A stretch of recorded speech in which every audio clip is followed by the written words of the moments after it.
श्री शिवाय नमस्तुभ्यम महाराज। माघ माह के शुक्ल पक्ष की जया एकादशी का व्रत आप सभी ने जरूर रखा होगा और इस वीडियो में आप जानेंगे जया एकादशी व्रत पारण करने का शुभ मुहूर्त, हरिवासर का समय कब समाप्त होगा और व्रत खोलने के लिए आपको किस चीज का सेवन करना होगा।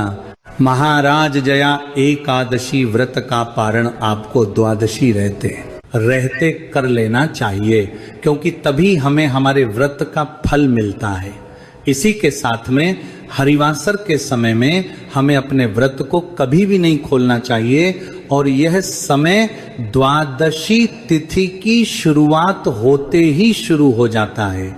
महाराज, हरिवासर का समय 29 जनवरी को रात 8 बजे ही समाप्त हो जाएगा। मतलब जिस दिन एकादशी का व्रत रहेगा उसी दिन रात में 8 बजे हरिवासर का समय समाप्त होगा। इसलिए आप हरिवासर के समय में जितना हो सके उतना भगवान के नाम पर ध्यान जप जरूर करें, क्योंकि इस समय का नाम जाप बहुत फल देता है। महाराज, इसके बाद में जया एकादशी व्रत का पारण आपको 30 जनवरी 2026 शुक्रवार के दिन करना है और व्रत पारण करने के लिए आपको इस दिन सबसे पहले सुबह जल्दी उठ जाना है और स्नान कर लेना है और भगवानों को भी स्नान करा देना है और हो सके तो इस दिन सूर्य देव को जल भी जरूर चढ़ाएं।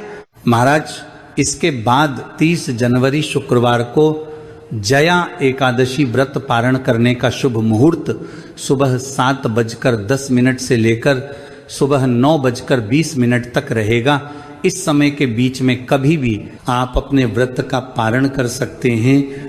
जया एकादशी व्रत खोलने के लिए आप शुद्ध होकर स्नान करके अपनी पूजन वाली जगह पर बैठ जाइए और वहां पर भगवान विष्णु और माता लक्ष्मी जी का आवाहन करके अपने व्रत में हुई गलतियों के लिए क्षमा मांगे और उनसे प्रार्थना करें कि आपको इस जया एकादशी व्रत का पूर्ण फल मिले।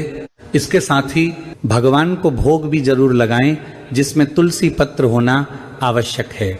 अब आप लोग धूप दीप जलाकर भगवान की आरती करें और महाराज, इसी के साथ में आप सभी लोगों को व्रत खोलते समय गंगा जल, तुलसी पत्र और आंवले का प्रयोग करके ही व्रत खोलना चाहिए और व्रत शुभ मुहूर्त में ही खोला जाना चाहिए, तभी आपके व्रत का आपको अच्छा फल मिलता है।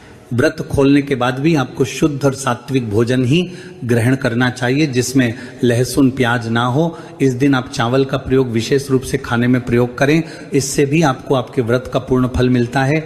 इसी के साथ में इस दिन तुलसी जी की परिक्रमा और तुलसी जी के पास में घी का दीपक जलाने से भगवान विष्णु और माता लक्ष्मी जी का आशीर्वाद सदैव हमारे ऊपर रहता है।